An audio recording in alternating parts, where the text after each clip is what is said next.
Welkom terug bij Limburg Laat. Hier is Robert Bouten met Backstage. Goedenavond en hartelijk welkom bij een nieuwe aflevering van Backstage. Straks een cd-presentatie van een van Nederlands beste zangers, G. Titulaar. Maar we beginnen met de Nacht van het Limburgse Leed. In 17 kroegen in Venlo zijn heel veel optredens, allemaal Limburgse muziek. En bij die Nacht van het Limburgse Leed hoort ook de prijs voor het Limburgse Leed. Die prijs gaat altijd naar een zanger of een componist of een groep die een essentiële bijdrage leveren aan de Limburgse muziek. En dit jaar ging die prijs naar de Picket Trillers. 5 jongens uit Maastricht, hip-hop en rap. Ja, muziek naar de streek van Bergen. Heet Picket Trillers in het hoed. Dus wat willen we aan doen? Hou ik vast, pak ik vast.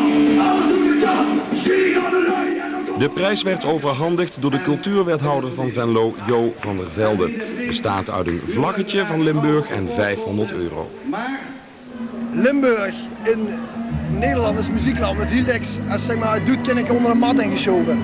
En we willen met de Picket Trillers ook laten zien dat er ook andere dingen over Limburg komen. Als Floy, als carnaval. Alle respect daarvoor.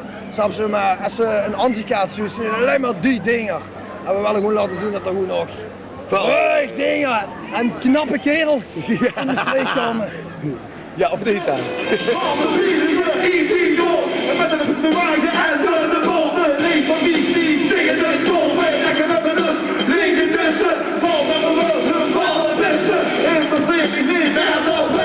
De Picket Trillers, €500 zijn voor hun. En ik denk dat die €500 wel op zijn gegaan aan de biertjes bij de Nacht van het Limburgse Leed. We gaan naar wat rustigere muziek luisteren en wel de muziek van G. Titulaar.